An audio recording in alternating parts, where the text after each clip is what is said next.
La prospérité durable ne naît pas quand tu gagnes plus, mais quand tu cesses de briser le circuit de l'intérieur et que tu apprends à faire circuler comme on applique une loi exacte. Tu n'as pas peur de dépenser de l'argent. Ce que tu ressens est plus intime et plus brutal. Tu as l'impression que chaque transaction est une petite mort, comme si la vie s'échappait par ta main, sans aucune garantie qu'il y aura de l'air à respirer ensuite. C'est pour ça que tu vérifies ton solde comme on prend son pouls.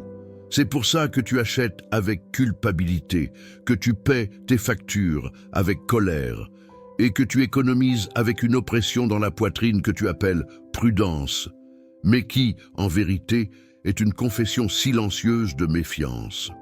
Le laboratoire commence ici, à l'instant où tu comprends que ce n'est pas la valeur qui te détruit, c'est la conscience avec laquelle la valeur sort. Parce que le subconscient n'enregistre pas les chiffres comme ta raison fait semblant de les enregistrer. Il enregistre l'association, le climat intérieur, l'image, la sensation. Il enregistre la signature émotionnelle de l'acte. Et quand tu paies quoi que ce soit avec une sensation de perte, tu n'es pas responsable.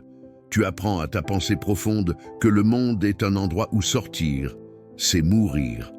Et si sortir, c'est mourir, la pensée profonde va travailler à empêcher la sortie. Elle va te bloquer, te rigidifier, te mettre en mode défense, te faire remettre des décisions à plus tard, te faire voir du risque là où il y a un chemin, te faire refuser des opportunités parce que ça ne se peut pas, te faire économiser jusqu'à briser ta propre dignité.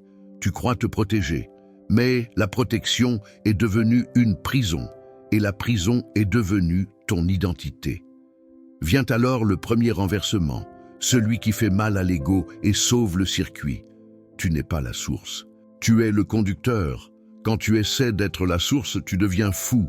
Tu te places au poste d'un générateur impossible, comme si la vie dépendait de ton contrôle absolu. Et tu commences à vivre comme un coffre-fort qui respire à peine. Or, un coffre-fort ne crée pas de flux, il crée de la stagnation. La loi qui gouverne le flux n'est ni moralisatrice, ni gentille, ni romantique. Elle est mécanique. Le flux existe là où il y a passage. S'il n'y a pas passage, il n'y a pas de flux, il y a accumulation. Et l'accumulation avec la peur devient du poison. La sensation que tu appelles sécurité commence à pourrir de l'intérieur, car toute accumulation faite contre la vie exige de la vigilance. Elle te donne une fausse paix qu'il faut défendre, et ce qui doit être défendu n'est déjà plus la paix, c'est une tension chronique. Alors le laboratoire te donne un ordre simple, presque offensant pour l'ancienne mentalité. Chaque sortie doit être convertie en un acte d'alignement. Ce n'est pas dépenser pour dépenser. Ce n'est pas de l'irresponsabilité. C'est de l'ingénierie du sens. Quand tu paies ton loyer, quand tu achètes de la nourriture, quand tu investis dans un livre, quand tu rémunères un service, tu as deux choix intérieurs. Le premier, payer en victime, avec le sentiment que la vie te prend. Le second, payer en distributeur conscient, avec le sentiment que la vie circule à travers toi et revient par des voies que tu ne contrôles pas, mais que la loi gouverne. La différence n'est pas de la poésie. La différence, c'est de la programmation. Tu peux payer le même billet, mais dans un cas, tu imprimes le manque, dans l'autre, tu imprimes la confiance. Dans un cas, tu renforces le « ce n'est pas possible », dans l'autre, tu renforces « il y en a encore d'où ça vient ». Dans un cas, tu deviens barrage, dans l'autre, tu deviens canal. Et voici le noyau qui change tout quand tu l'appliques vraiment. L'identité vient avant le résultat. Tant que tu te vois comme quelqu'un qui doit retenir pour survivre, tu vas survivre en retenant, et ce sera toujours une vie étroite. Quand tu assumes, avec discipline, l'identité de distributeur, tu cesses de traiter l'argent comme un animal sauvage qui s'enfuit. Et tu commences à le traiter comme un courant électrique qui a besoin d'un circuit fermé. Ce qui ferme le circuit, c'est le flux conscient, recevoir, remercier, orienter, libérer, bénir. Et il ne s'agit pas de donner pour devenir saint, ni de prouver sa vertu. Il s'agit d'enlever la résistance du fil. La résistance chauffe, brûle, fait court-circuit. La résistance dans l'esprit génère retard, confusion, sabotage, mauvaises décisions prises par peur et une vie entière de presque. Le laboratoire ne te demande pas de faire des folies. Il te demande d'arrêter de répéter le même rituel de pauvreté déguisé en responsabilité. C'est pour ça qu'une des premières chirurgies se fait sur le langage intime, cette voix intérieure que personne n'entend. Tu dois cesser de parler à l'argent comme s'il était traître. Ça va manquer. Non, l'argent ne reste pas. Je travaille dur et pourtant, cette voix est un décret, et un décret répété devient une atmosphère. Tu habites ton atmosphère. Si l'atmosphère étouffe, tu vis étouffé, même quand le dehors t'offre des portes. La discipline qui change la trajectoire, c'est de transformer chaque transaction en instruction au subconscient. Tu paies et à l'intérieur, tu apposes un sceau. Cela circule et revient amplifié par des chemins honnêtes au moment exact. Tu n'as pas besoin de sentir l'euphorie. Tu dois sentir la stabilité, un genre de fermeté adulte. Je sais ce que je fais avec la loi. Quand tu fais ça assez longtemps, tu remarques quelque chose qui fait peur. L'univers semble répondre. Pas parce qu'il est devenu magique, mais parce que tu as cessé de saboter le circuit qui était là depuis toujours. Et avant que ton mental te trompe avec du fantasme, clouons l'avertissement du laboratoire. Cela ne remplace ni planification, ni budget, ni remboursement de dettes, ni prudence réelle. Ce qui change ici, ce n'est pas que tu brûles ton argent. Ce qui change, c'est que tu retires le venin des sorties et le panique du contrôle. Si tu as des dettes, le flux conscient inclut de les payer avec une intention propre, sans autopunition, tout en construisant compétences, revenus, habileté, structure. La loi n'annule pas la responsabilité. La loi l'exige. La différence, c'est que la responsabilité sans loi devient anxiété. La responsabilité avec loi devient direction. Maintenant, la tension monte, parce qu'il existe un poison silencieux qui ferme ta valve sans que tu t'en rendes compte. Ce n'est pas le manque d'argent, c'est la condamnation. L'habitude de critiquer la richesse, de se moquer de ceux qui prospèrent, de ressentir un plaisir secret quand quelqu'un chute, d'appeler illusion tout ce qui est grand, comme si rapetisser le monde te protégeait de ta propre peur. Ici, la loi est froide. Ce que tu condamnes, tu t'en sépares. Tu dresses un mur mental entre toi et cela. Tu peux exiger de l'éthique, rejeter l'abus, rester lucide. Mais si tu diabolises le principe, tu diabolises ta propre chance d'être un bon canal. Et le laboratoire ne veut pas faire de toi un dévot de l'argent. Il veut te rendre capable de manier l'énergie sans te corrompre et sans te saboter. Car la prospérité, quand elle arrive dans un esprit non préparé, devient épreuve, risque, vanité, excès. Et la loi encaisse. C'est pour ça que le canal parle de caractère. La prospérité qui te détruit n'est pas de la prospérité. C'est de la puissance sans ingénierie. Tu comprends maintenant pourquoi le début est si simple et si dur. Tu vas observer tes prochaines sorties d'argent comme un scientifique observe le comportement d'un élément volatile. Tu vas percevoir le micro-panique. Tu vas voir la colère, la culpabilité, la sensation d'être volé par la vie. Et tu choisiras une autre signature intérieure, encore et encore, jusqu'à ce que ton subconscient accepte un nouveau schéma. Sortir n'est pas mourir. Sortir, c'est respirer. Et quand la respiration retrouve son rythme, tout le corps revient à la vie. La seconde couche du laboratoire est celle où la plupart des gens se trahissent en croyant être sages. Ils érigent un hôtel au désastre. Ils appellent ça « fonds d'urgence », répètent ce mot comme un mantra, et ne voient pas qu'ils entraînent le subconscient à chercher l'urgence pour justifier l'existence du fonds. Tu peux garder de l'argent, tu dois en garder, mais la question qui change le destin est « est-ce que tu épargnes pour l'opportunité ou pour l'effondrement ?» La pensée profonde ne comprend pas l'ironie, elle comprend l'attente dominante. Si l'attente dominante est « ça va mal tourner », l'esprit commence à organiser la vie pour que ça tourne mal. Le laboratoire est implacable sur ce point, parce qu'ici, la loi révèle sa nature. Elle exécute le schéma imprimé, pas le discours social de la prudence. Et si tu apprends à corriger ce détail, tu cesses de vivre comme quelqu'un qui s'attend au pire et tu commences à vivre comme quelqu'un qui se prépare au meilleur. Et dans le prochain chapitre, nous allons ouvrir ce mécanisme avec une précision chirurgicale. Comment renommer, reconfigurer et blinder ton esprit contre le piège du jour de pluie, sans tomber dans l'infantilisme qui nie les risques réels. Tu vas ressentir une résistance presque religieuse quand je dirai cela, parce que toute la culture t'a entraîné à idolâtrer la retenue. Mais écoute bien ce qui relève de la retenue et ce qui relève de la compulsion. La compulsion, c'est dépenser pour anesthésier un vide. La retenue, c'est cesser de dépenser par peur. Les deux ont la même racine, la perte de commandement intérieur. L'une fuit, l'autre bloque. Aucune des deux n'est la souveraineté. Le laboratoire ne te veut ni fuyant ni bloqué. Il te veut réglé, exact, conscient. Car le même geste extérieur peut être poison ou médicament selon le motif.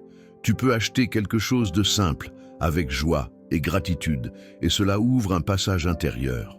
Tu peux acheter quelque chose de cher par vanité, et cela devient bruit et dette. Et tu peux ne pas acheter quelque chose de nécessaire par peur, et cela devient un message secret au subconscient. Je ne mérite pas la qualité, je ne mérite pas la stabilité, je dois vivre à l'étroit. La loi ne juge pas, la loi réplique. C'est pourquoi la prochaine étape de l'expérience consiste à installer un protocole minimal, répétable, sans théâtre. Tu vas séparer les sorties en 3 catégories dans ton esprit, non pas comme une liste extérieure, mais comme une carte intérieure, ce qui maintient la vie en fonctionnement, ce qui élargit la compétence et la liberté, et ce qui est geste de circulation et de bénédiction. Le maintien inclut logement, nourriture, transport, santé, factures. L'expansion inclut études, outils, amélioration de compétences, investissement responsable, organisation. La circulation inclut aider quelqu'un, contribuer à quelque chose en quoi tu crois, rémunérer avec respect ceux qui te servent, reconnaître la valeur. L'erreur n'est pas d'avoir du maintien. L'erreur est de payer le maintien comme si c'était une punition. L'erreur est de traiter l'expansion comme un luxe interdit. L'erreur est de faire la circulation comme un marchandage avec Dieu. Le laboratoire te demande une chose. Arrête d'utiliser l'énergie comme du chantage. Utilise-la comme un commandement. Quand tu paies le maintien, tu vas pratiquer une signature intérieure. J'honore la structure qui me soutient et cette structure m'honore en retour. Ce n'est pas de la superstition. C'est un entraînement émotionnel. Tu sors de la vibration de victime et tu entres dans la vibration d'opérateur. Quand tu investis dans l'expansion, tu ne le fais pas avec euphorie, tu le fais avec solennité. J'achète du temps futur, de la clarté future, de la liberté future. Ah, ça change le cerveau, ça change tes choix. Et quand tu fais circuler, tu le fais en scientifique. Un geste petit, constant, sans spectacle.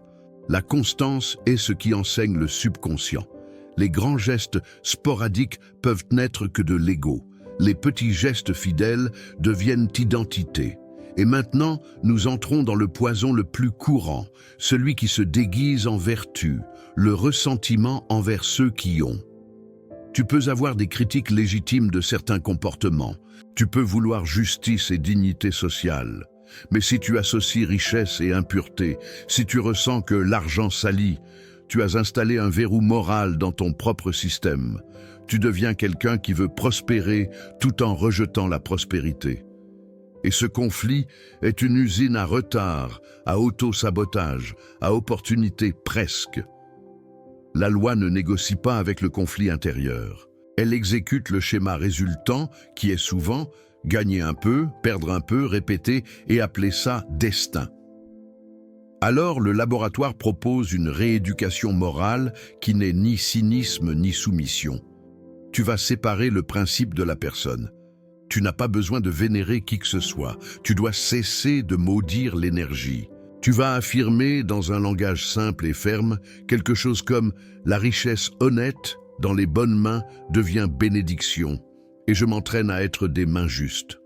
Cela te protège dans deux directions. Cela te protège de la pauvreté morale qui diabolise le monde. Et cela te protège de la richesse sans caractère qui corrompt. Car le but n'est pas d'accumuler. Le but est de conduire avec dignité. Vient maintenant la partie que presque personne ne fait parce qu'elle exige de la maturité, tenir le temps de gestation. Tu installes un nouveau schéma et tu veux que l'effet apparaisse demain. Et quand il n'apparaît pas, tu bascules dans le doute. Le doute est un autre schéma et tu viens de planter deux graines dans le même pot. La loi est exacte, mais le monde physique a une latence. Le laboratoire te donne une image simple. Quand tu vois l'éclair, tu sais que le tonnerre vient, même si cela prend quelques secondes. Tu ne conclus pas, ça n'a pas marché. Tu comprends la différence de vitesse. La cause peut être instantanée dans l'esprit, mais l'effet doit réorganiser circonstances, personnes, habitudes, routes. Ton travail n'est pas d'aider l'univers avec de l'anxiété. Ton travail est de maintenir la cause sans la contredire. Ça, c'est la discipline. C'est la spiritualité appliquée, pas le fantasme. Et voici un avertissement qui sauve des vies. N'utilise pas le laboratoire comme excuse à l'imprudence. Certains entendent créer du vide et transforment cela en fuite.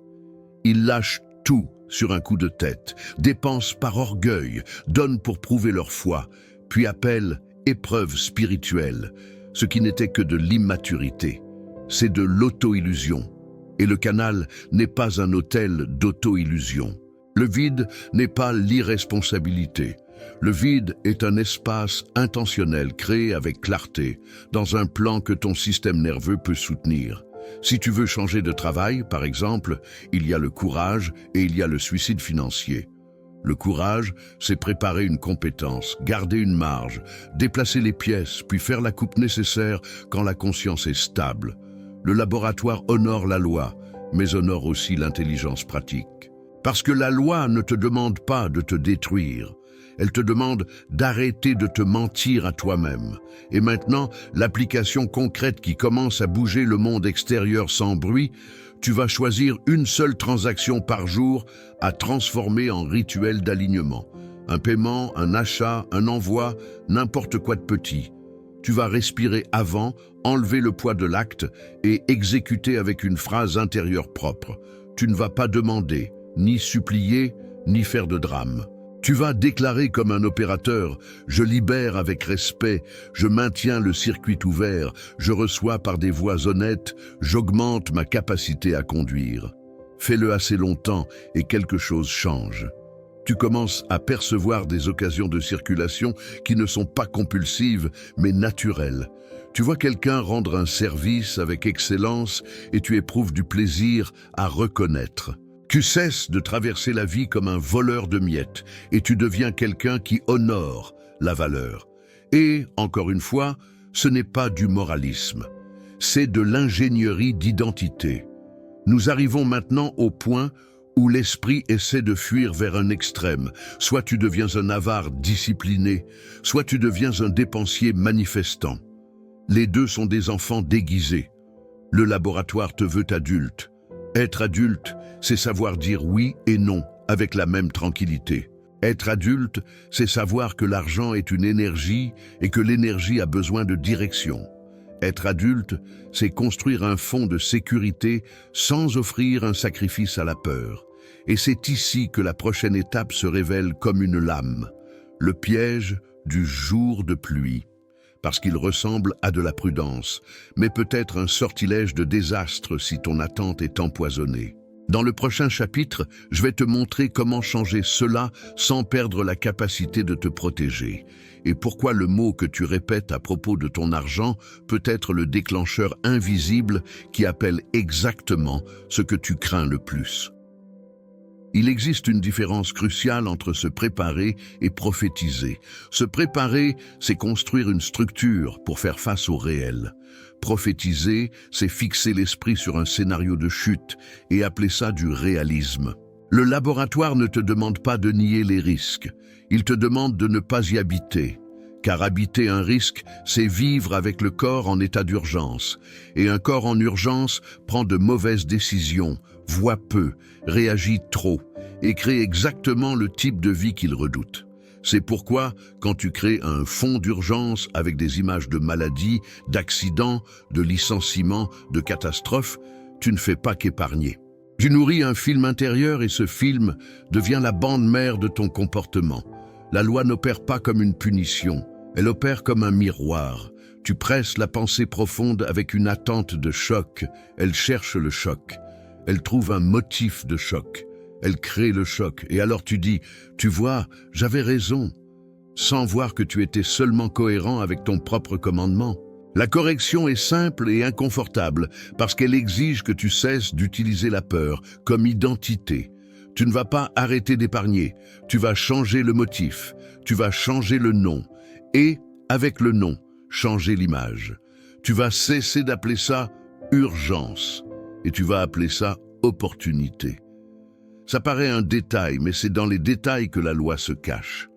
Tu ne joues pas avec les mots. Tu choisis quelle sensation accompagne l'acte de garder. Garder avec peur, c'est dire quelque chose de mauvais va arriver. Garder avec sérénité, c'est dire quand quelque chose de bon apparaîtra, je serai prêt. Le même argent, deux vies différentes. Et ici, le laboratoire exige l'honnêteté. Si tu ressens de la peur, tu n'as pas besoin de faire semblant de ne rien sentir. Tu dois cesser d'obéir à la peur comme si elle était prophète. La peur est le signe qu'une croyance de rareté est active. Tu la traites comme une donnée de l'expérience, pas comme un ordre. Tu reconnais, mon système a appris à attendre le manque. Et tu appliques le protocole. Oui, tu gardes un peu. Mais pendant que tu gardes, tu entraînes ton corps à associer garder à l'expansion, pas à la catastrophe. Tu respires, tu sens la poitrine et tu imprimes une image. Liberté, choix, marge, tranquillité. La pensée profonde apprend par répétition somatique, pas par discours. Et maintenant, le mécanisme du vide entre avec plus de précision. Le vide n'est pas tout jeté. Le vide, c'est enlever la stagnation. La stagnation, c'est tout ce que tu maintiens par peur, par culpabilité, par attachement au passé, par identité ancienne. Il y a des gens qui gardent des objets qu'ils détestent, des vêtements qu'ils ne portent pas, des papiers morts, des relations déjà terminées, des habitudes qui drainent, des conversations qui intoxiquent. Puis ils disent « rien de nouveau n'entre ». Évidemment que non. Tu as rempli toute la maison d'hier et tu demandes à demain de s'installer où? La loi du vide est brutale parce qu'elle exige un geste avant que tu vois le retour. Et cela teste ta maturité. Tout le monde peut lâcher après avoir reçu. Ça, ce n'est pas de la foi, c'est de la commodité. Le laboratoire te demande, lâcher avant de voir, avec intelligence, avec mesure, avec intention. L'application commence par le physique. Parce que le physique est le miroir le plus facile à voir. Tu choisis un petit espace et tu retires ce qui ne sert plus. Pas pour devenir minimaliste par vanité, mais pour apprendre à ton subconscient que tu sais créer de l'espace. Un cintre vide est une déclaration silencieuse. J'attends quelque chose de mieux. Un tiroir propre est une déclaration. Je ne vis pas de reste. Un environnement organisé est un signal au corps. Il y a de l'ordre, il y a du commandement. Et l'ordre intérieur, c'est la réceptivité. Le chaos intérieur, c'est du bruit. Et le bruit empêche de percevoir les opportunités. Parfois l'univers n'en voit pas moins. Parfois tu ne vois pas parce que tu es saturé. Mais le vide le plus puissant est le vide émotionnel. Lâcher le besoin de prouver, la compulsion de comparer, le vice de critiquer, l'habitude de condamner. Il y a en toi une personne qui se sent soulagée quand quelqu'un prospère. Et une autre qui a mal.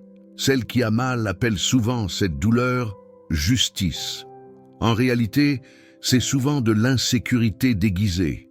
Et tant que tu ne fais pas face à ça, tu continues d'émettre une signature de séparation. Ce n'est pas pour moi. Le laboratoire ne t'humilie pas pour ça. Il te montre seulement le mécanisme. Et il te donne une issue. Quand tu vois quelqu'un prospérer, tu n'as pas besoin d'applaudir faussement. Tu dois juste cesser de maudire. Tu peux dire en toi, que cela se fasse avec éthique et que moi aussi j'apprenne à conduire. Cette phrase te rend au circuit sans te transformer en naïf. Et voici un point qui te protège contre la manipulation spirituelle. La générosité n'est pas céder au chantage. Être canal n'est pas être exploité. Il y a une différence entre circulation consciente et soumission. La circulation consciente, c'est toi qui choisis où va ton énergie, avec lucidité.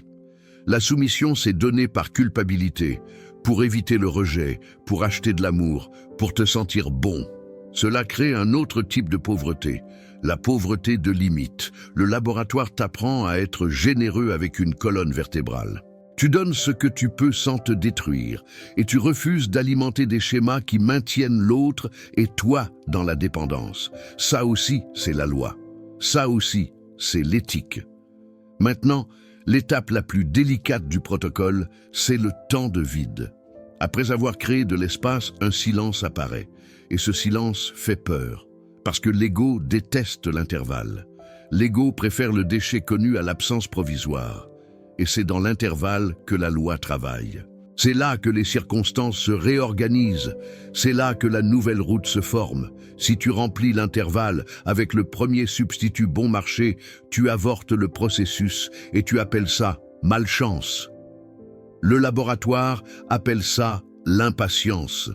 Et l'impatience, quand elle devient habitude, est la manière la plus courante de briser le circuit. Tu ne tiens pas le nouveau schéma assez longtemps pour en voir l'effet. Et pour tenir, tu as besoin d'une encre d'identité, quelque chose de simple et répétable. Pas une belle phrase à publier, mais une déclaration que tu utilises comme axe. Quelque chose comme « Je suis un canal responsable, je reçois, j'organise, j'oriente, je libère, je ne suis pas un barrage ». Répéter calmement, ça devient une structure intérieure. Et la structure intérieure produit de meilleures décisions. De meilleures décisions produisent de meilleurs effets. Et de meilleurs effets nourrissent l'identité. C'est ainsi que le circuit se ferme et commence à tourner tout seul. Quand tu appelles ta réserve urgence, tu entraînes ton esprit à vivre la gorge serrée, comme si la vie était un couloir sombre où quelque chose va te sauter dessus à tout moment. La réserve en elle-même est intelligente, adulte, nécessaire. Le poison n'est pas dans l'acte d'épargner. Il est dans le film que tu passes à l'intérieur pendant que tu épargnes. Si ton corps se ferme, si ta respiration se raccourcit, si ton imagination file vers la maladie, le licenciement, l'humiliation, l'abandon, tu paies un impôt invisible, une anxiété continue. Et l'anxiété continue devient des décisions petites et mauvaises, qui coûtent cher à long terme. Le laboratoire ne te demande pas de nier les risques, il te demande de ne pas faire du risque ta maison. Alors, la première chirurgie ici est sémantique, mais ce n'est pas de la positivité, c'est une reprogrammation de l'attente. Tu n'épargnes pas pour le pire, tu épargnes pour la marge.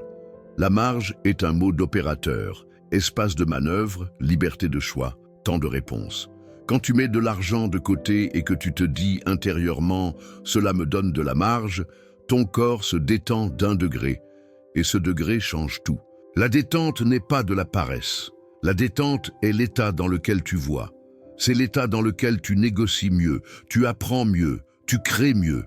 Tu commences à comprendre que la réserve n'est pas un hôtel dédié au désastre, c'est un laboratoire d'autonomie. Et l'autonomie est la vibration qui attire des opportunités honnêtes, parce que les opportunités honnêtes exigent de la clarté, et la clarté n'habite pas la panique. Ici, un détail qui a l'air simple casse la superstition de la peur. Tu ne vas pas épargner jusqu'à te sentir en sécurité, parce que la sécurité totale est un mirage pour un esprit éduqué dans la rareté. Cet esprit déplace toujours la cible. Tu épargnes, et il dit « ce n'est pas assez ». Tu épargnes davantage, et il dit « il peut encore arriver pire ». Et ainsi tu passes ta vie à vivre comme le veilleur de nuit d'un coffre qui ne se repose jamais. Le protocole du laboratoire est différent. Tu définis un critère humain de marge, compatible avec ta réalité, et tu cesses de renégocier ce critère à chaque fois que tu ressens de la peur. Tu traites la peur comme du bruit, pas comme un conseil. La discipline n'est pas seulement financière, elle est émotionnelle. Et quand tu commences à pratiquer cela, un phénomène étrange apparaît. La vie semble tester ta décision, comme si l'ancien schéma essayait de te ramener. Une dépense surgit, un petit imprévu, une invitation tentante, une voix intérieure qui dit « Tu vois, ça va manquer ». C'est là que l'opérateur naît. Parce que tu apprends à ne pas rebaptiser l'univers en ennemi juste parce que l'ancien réflexe a crié. Tu respires, tu maintiens le critère, tu paies ce qu'il faut avec respect, tu ajustes le plan avec intelligence et tu continues. Ce continuer est ce qui apprend à ton subconscient que tu n'es plus l'otage de l'alarme. Et c'est ici que beaucoup se trompent et tombent dans l'auto-illusion. Ils transforment le flux en permissivité. Ils traitent chaque envie comme un signe et chaque achat comme un mouvement d'énergie. Non, un flux sans direction, c'est une fuite.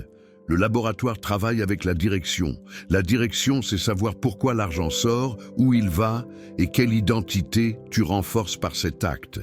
Si tu achètes pour anesthésier un vide, tu renforces le vide. Si tu pèses avec colère, tu renforces l'injustice.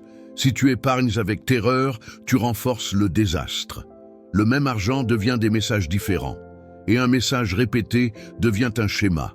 Alors, quand tu paies une facture, tu n'as pas besoin de théâtre. Tu dois enlever le venin.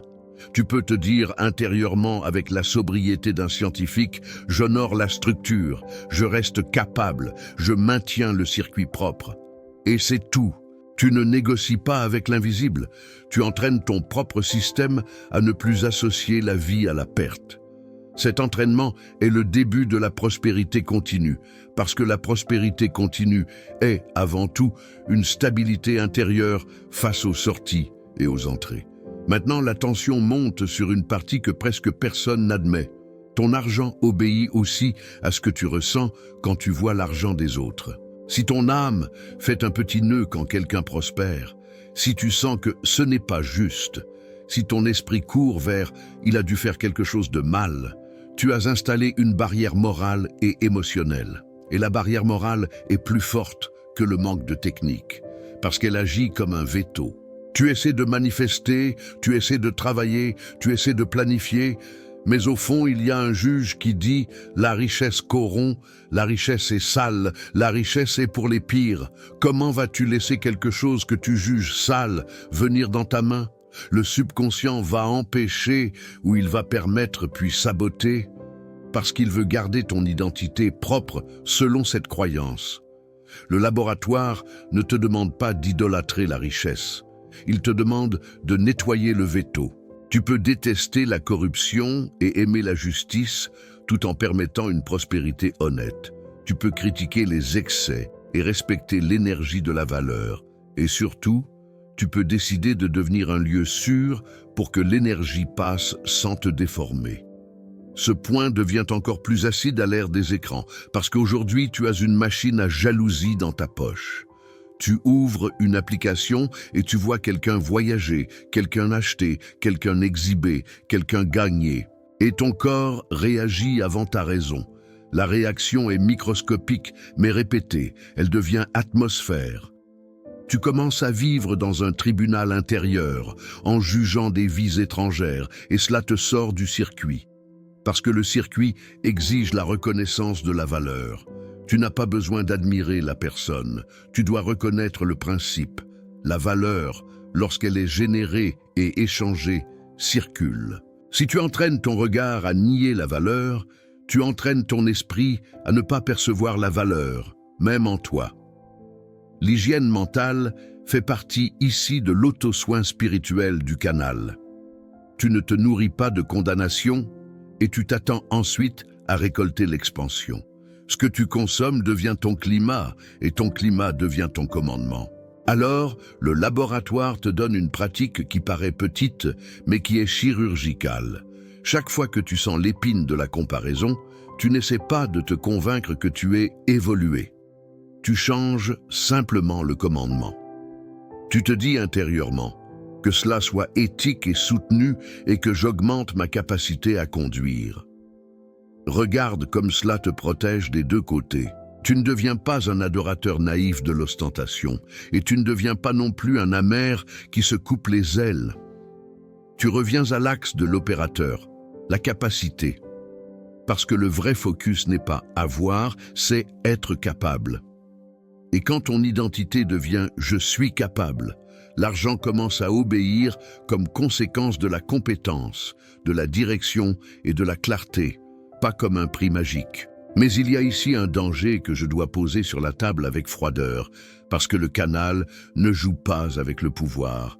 Beaucoup utilisent ces principes pour nourrir la cupidité et la fantaisie. Ils pensent, si j'arrête de condamner, je vais devenir riche vite. Et ils oublient la partie de la loi que personne ne veut, cause et effet. Si tu veux une prospérité continue, il te faut une cause continue. Une cause continue inclut la compétence, le service, la constance, l'honnêteté envers toi-même, et aussi le courage de regarder où tu fuis ton énergie. Abonnement, impulsion, promesses aux autres, achat pour soulager l'angoisse, et surtout l'habitude d'abandonner le plan au premier inconfort. Dans le prochain bloc, je vais t'emmener au cœur de la méthode, là où le « je suis » cesse d'être une jolie phrase et devient un protocole en temps réel, dans la seconde exacte où tu es sur le point de dépenser, d'épargner, de négocier ou de refuser. Tu n'as pas besoin de plus de motivation, tu as besoin d'un geste technique qui tienne dans ta journée. Le laboratoire travaille avec une répétition minimale et une précision maximale.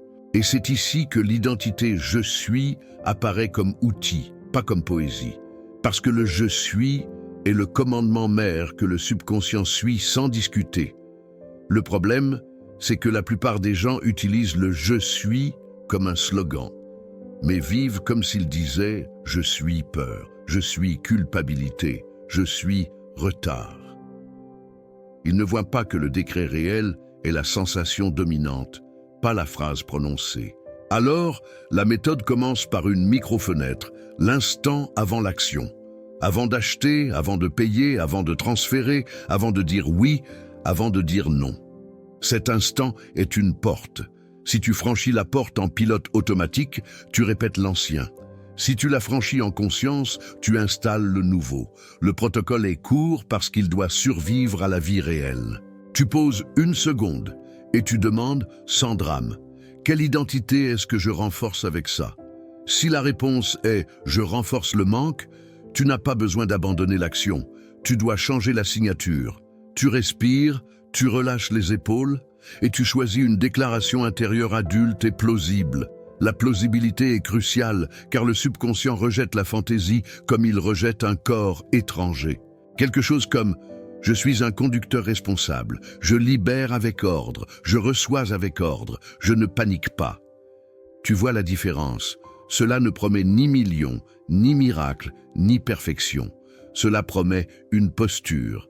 Et la posture change les résultats. Tu exécutes le paiement ou l'achat et, au moment exact, tu maintiens la sensation d'ordre. Si la culpabilité surgit, tu l'observes comme un scientifique observe une réaction chimique. La culpabilité veut dominer, mais je reste en ordre. Cette continuité, c'est la reprogrammation. Maintenant, la partie la plus délicate, apprendre à dire non. Parce qu'une énorme part de ta peur de dépenser n'est pas la peur de la dépense nécessaire, c'est la peur de perdre le contrôle parce que tu l'as déjà perdu. Et tu l'as perdu non seulement dans les achats, mais aussi dans les concessions. Tu as cédé à des personnes, à des habitudes, à des urgences des autres, au statut, aux pressions familiales, à des promesses que tu ne pouvais pas tenir. Et ensuite tu dis que l'argent est instable quand en réalité ton limite était instable. Le laboratoire te rend ta colonne. Être canal n'est pas être fuite.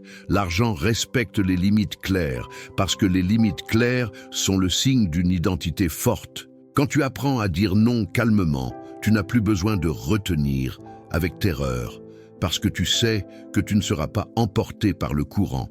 La vie cesse de ressembler à un braquage permanent et devient un flux que tu régules. Et ici se trouve le point spirituel presque toujours mal interprété. La circulation n'est pas plaire au monde. La circulation, c'est la cohérence. Si tu donnes par culpabilité, tu crées un pacte invisible. Je donne pour ne pas être rejeté. Ce pacte coûte cher parce que tu commences à attirer des relations qui te pressent et tu appelles ça une épreuve. Non, c'est un schéma. La circulation consciente, c'est toi qui choisis où va ton énergie avec lucidité et respect de toi. Parfois, l'acte le plus spirituel est de dire non et de te taire parce que tu brises un ancien schéma de soumission. Et quand tu brises ce schéma, quelque chose se réorganise. Tu cesses d'acheter pour compenser, de donner pour éviter le conflit, de dépenser pour faire semblant d'aller bien. Tu commences à dépenser comme un opérateur, pas comme un mendiant émotionnel. Il y a aussi une tentation moderne à traiter comme un risque de laboratoire, la promesse de raccourci. Chaque jour, quelqu'un invente une formule infaillible, un secret interdit, un rituel qui garantit. Si tu tombes là-dedans, tu ne cherches pas la loi, tu cherches une anesthésie, et l'anesthésie est l'opposé de la souveraineté. Le laboratoire du canal est clair. La loi n'est pas superstition et la discipline n'est pas punition. Si quelqu'un promet un contrôle absolu du futur, méfie-toi. S'il te dit que tu n'as pas besoin de caractère, méfie-toi encore plus. Parce que ce qui soutient la prospérité, c'est la capacité de conduire l'énergie sans se perdre. Et cela implique l'hygiène mentale, le sommeil, la clarté, la routine, la santé émotionnelle et aussi chercher une aide professionnelle si nécessaire. Parce qu'aucune pratique spirituelle sérieuse ne te demande de négliger ton corps et ton esprit comme s'ils étaient des ennemis. Maintenant, l'application la plus puissante du « je suis » apparaît quand tu reçois. Beaucoup apprennent à payer sans culpabilité, mais quand ils reçoivent, ils paniquent. Ils dépensent vite, distribuent trop, se sentent indignes ou s'exhibent pour prouver qu'ils méritent. Recevoir avec stabilité est un entraînement. Quand l'argent entre, tu poses et tu déclares en toi « je suis capable de soutenir ». Soutenir signifie ne pas exploser, ne pas disparaître, ne pas devenir une autre personne. Soutenir signifie maintenir le plan, honorer les engagements, investir avec prudence et garder un geste de circulation petit et constant sans marchandage avec l'invisible. C'est ainsi que tu apprends au subconscient que la prospérité est sûre. Et quand la prospérité est sûre, elle reste. Quand la prospérité est dangereuse, elle s'en va. Dans le prochain bloc, je vais t'emmener dans la zone où la plupart échouent, le vide entre la nouvelle cause et l'ancien effet. La phase où tu changes à l'intérieur, mais où le monde semble encore pareil. C'est dans cette phase que l'ego veut remplir l'espace avec l'ancien. Et c'est là que le circuit se casse. Tu vas apprendre à tenir l'intervalle sans tomber dans l'anxiété. Et tu vas comprendre pourquoi cet intervalle est en réalité le saut de maturité de l'opérateur. Quand tu crées de l'espace, le monde ne te récompense pas tout de suite. Il te teste par le silence. Ce silence est le vrai laboratoire, parce qu'il révèle si tu faisais ça pour gagner ou pour être. Si c'était pour gagner, le silence devient frustration et tu reviens à l'ancien schéma. Si c'était pour être, le silence devient stabilité et tu continues. C'est là que le vide devient une loi pratique. Tu enlèves l'encombrement et tu tiens l'espace assez longtemps pour que quelque chose de nouveau ait où se poser. Le problème, c'est que l'ego déteste l'espace, parce que l'espace est absence de contrôle. Et ton esprit ancien confond l'absence de contrôle avec le danger. Alors, il veut remplir. Il achète, il retourne vers des relations qui drainent, il retourne vers des habitudes qui engourdissent, il retourne à la critique, à la précipitation, au « juste cette fois ». Et « juste cette fois », répété, devient toute une vie. Le laboratoire répond par un principe simple. L'intervalle n'est pas l'abandon, c'est la gestation. La gestation exige une protection. Tu protèges l'intervalle avec de petites routines. Pas des routines comme une prison, mais comme des ancres. 1 heure par jour sans écran, un moment de silence, une marche, un carnet de décision, une revue des dépenses sans jugement, un geste d'ordre dans l'espace. Pas pour devenir saint, mais pour maintenir ton système nerveux dans un état où il peut soutenir une nouvelle identité. Parce que l'identité ne tient pas sur l'émotion haute. L'identité tient dans le quotidien. Et c'est dans le quotidien que la loi de cause à effet devient inévitable. Tu es ce que tu répètes. Ici arrive une révélation qui change le jeu. Beaucoup de difficultés financières sont en réalité une difficulté à rester en cohérence. La personne a une semaine de discipline, puis un jour de chaos, puis la culpabilité, puis la compensation, puis l'abandon, et elle appelle cela instabilité externe. Parfois, c'est de l'instabilité interne. Et l'instabilité interne devient instabilité externe par reflet. Alors la pratique de laboratoire, c'est cesser de dramatiser les chutes et cesser de romantiser les pics. Tu apprends à être constant. La constance est une spiritualité technique. La constance est la forme la plus concrète de foi. Tu maintiens le commandement même sans preuve immédiate. Pas par entêtement aveugle, mais par compréhension de la latence. L'effet physique a un délai. Tu ne changes pas la graine et tu exiges le fruit le même jour. Tu prends soin du sol. Et le sol inclut quelque chose que presque personne ne veut entendre, ton rapport au mérite. Tu peux faire tout correctement. Mais si, au fond, il existe une croyance que tu ne mérites pas la stabilité, tu vas créer des micro-accidents. Tu oublieras des échéances, tu feras de mauvais choix, tu te mettras près de gens qui drainent, tu accepteras moins que ta valeur. Et ce n'est pas une punition, c'est une cohérence avec l'identité. Le laboratoire traite le mérite comme une ingénierie. Tu ne te convaincs pas avec de belles phrases, tu te le prouves par de petits actes. Tu tiens une promesse, tu respectes une limite, tu organises un détail, tu livres un travail avec excellence. Tu prends soin de ton corps. Chacun de ces actes est un vote silencieux. Je suis quelqu'un qui soutient. Et quand tu accumules des votes, la croyance change parce qu'elle a enfin une preuve intérieure. Attention maintenant à une auto-illusion fréquente.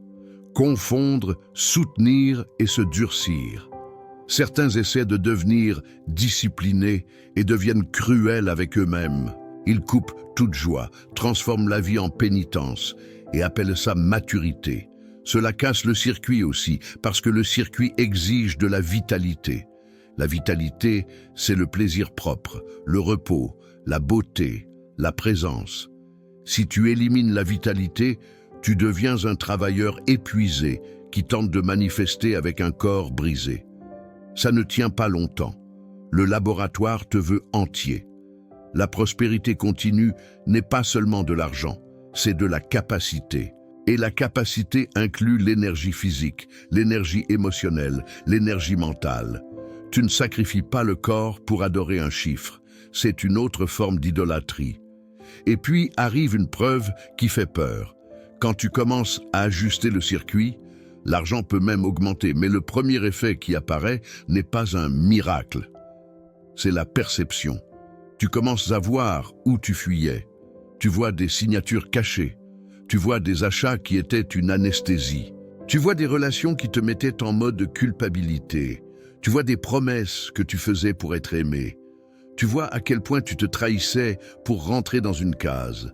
Cette perception peut faire mal, parce qu'elle t'oblige à choisir. Et le choix est la racine de tout. Sans choix, il n'y a pas de loi appliquée. Il y a un destin automatique. Dans le prochain bloc, je vais te montrer le dernier grand piège. Quand le flux commence à répondre, l'ego veut accélérer, prouver, montrer, transformer la loi en spectacle. C'est là que beaucoup repèrent de tout. Tu vas comprendre pourquoi la vraie prospérité arrive comme un test de caractère et comment créer un récipient intérieur pour soutenir une hausse sans devenir otage de l'impulsion ou de l'orgueil. Quand le flux s'améliore, le danger change de vêtements. Avant, c'était la peur. Ensuite, c'est la tentation. Et la tentation n'est pas seulement de dépenser, c'est de s'identifier. Commencer à penser « maintenant je suis ça », comme si l'argent était un baptême ontologique. Le laboratoire doit être dur ici. L'argent est un amplificateur, pas une identité. Si tu mets ton identité dans l'amplificateur, tu en deviens dépendant. Et la dépendance crée de la panique quand ça oscille. La loi reste la loi, Mais toi, tu deviens instable parce que tu as attaché le « je suis » à quelque chose qui va et vient. Alors, le protocole de maturité, c'est de garder le « je suis » sur l'axe. Je suis l'opérateur, pas le résultat. Le résultat est un retour. L'opérateur est la cause. La deuxième épreuve est la vitesse. Quand plus entre, tu as l'impression qu'il faut décider vite, comme si la vie allait te le reprendre. Cet élan de vitesse est la rareté déguisée. La pratique est de ralentir à la réception. Tu crées un intervalle entre l'entrée et la décision. Un intervalle court change déjà tout parce qu'il brise le schéma d'impulsivité. Tu respires et tu demandes « Qu'est-ce qui soutient le circuit ?» Soutenir peut être payer une dette, renforcer la marge, investir dans la capacité, faire un geste de circulation consciente. Et parfois, soutenir, c'est ne rien faire aujourd'hui. Ce ne rien faire est la souveraineté. La preuve que tu n'es pas hypnotisé. La troisième épreuve, c'est l'image publique. Tu veux montrer à quelqu'un, tu veux prouver à la famille, à l'ex, au monde, à ton ancienne version. Et alors tu achètes pour prouver, tu postes pour prouver, tu t'endettes pour prouver. Et tu appelles ça célébration. La vraie célébration est intérieure, gratitude silencieuse, hausse de niveau avec intelligence et continuité. Le laboratoire t'apprend la joie, oui, mais une joie qui ne devient pas un suicide financier. Et surtout, il t'apprend à protéger ton énergie de la comparaison. Parce que quand tu montes, la comparaison change de niveau.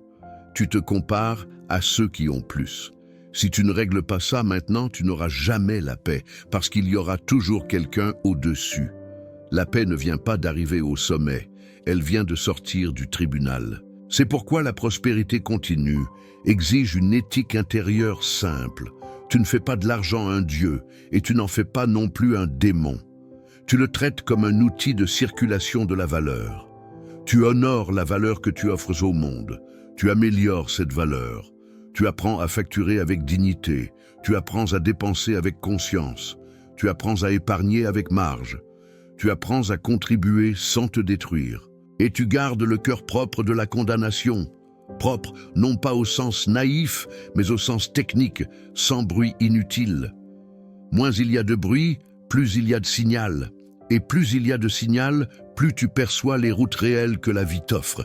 Et voici la dernière pièce qui ferme le circuit et empêche les rechutes. Le retour n'est pas seulement de l'argent. Parfois, le retour vient sous forme d'opportunités, de rencontres, d'idées, d'invitations, d'informations, de courage, de santé émotionnelle, de clarté sur une limite ou de sortie d'une situation qui te drainait. Si tu ne reconnais le retour que quand il est en argent, tu perds la moitié des signes et tu sabotes le processus parce que l'univers, ou la vie si tu préfères, travaille par chemin indirect. La loi organise des moyens. Tu dois reconnaître les moyens. Et reconnaître les moyens, c'est une gratitude technique. Tu enregistres le signal sans t'enivrer et tu utilises le signal pour ajuster la cause. C'est de la science spirituelle appliquée.